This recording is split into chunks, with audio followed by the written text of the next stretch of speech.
again, we are not talking about euthanasia. We are talking about physician-assisted suicide. And all of my opponents' evidence back up why euthanasia should not be a right given to terminally ill patients, but we are saying that PAS should be a right given to terminally ill patients.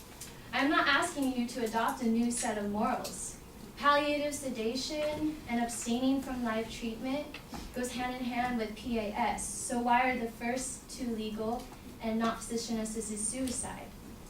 My opponents say that PAS is a cheaper alternative to palliative care. But it is not about the cost. PAS is not a way to save money for others' benefits. Even according to Merrill Matthews,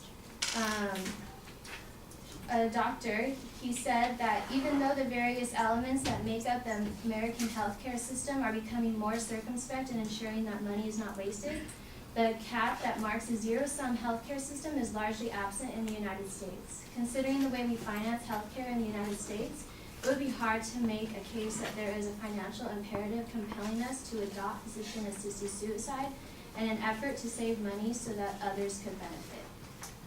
Doctors aren't trying to kill off patients because they can't. It's physician-assisted suicide, so it's the physician's desire. And they don't care about the cost, like that will be made up anyways. My opponent said that we should improve palliative care, but while this is happening, while we're trying to improve palliative care, there's still those who are suffering in excruciating pain. So if the solution is to improve palliative care, then why are still people in pain? Being heavily sedated or barely conscious makes it unbearable to live. For some people, the prospect of continuing in a minimally conscious or unconscious state for the rest of their biological life is a fate worse than death. According to a doctor, opponents of a right to die sometimes reply that people with such views can be helped to realize that such a condition is not worse than death. However, this line of argument is dangerous precisely because it could as easily be argued that those who think that death is worse than sedation until natural death could be helped to realize that they are wrong and that they should therefore agree to euthanasia. My opponents also argued that there would be a slippery slope, but the slippery slope isn't a valid argument.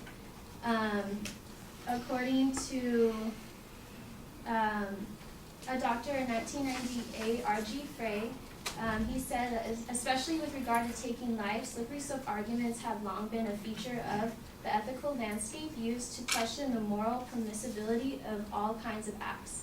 The situation is not unlike that of a doomsday cult that predicts time and again the end of the world, only for followers to discover the next day that things are pretty much as they were. We need the evidence that shows that horrible slow consequences are likely to occur. The mere possibility that such consequences might occur, as noted earlier, does not constitute such evidence.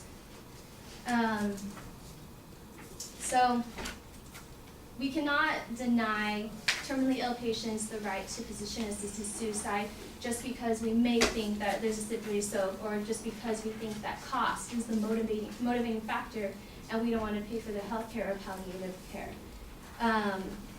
But this is not the case, and many are in excruciating pain, and we cannot force them to suffer this pain any longer, which is why terminally ill patients should have the right to physician-assisted suicide. Thank you.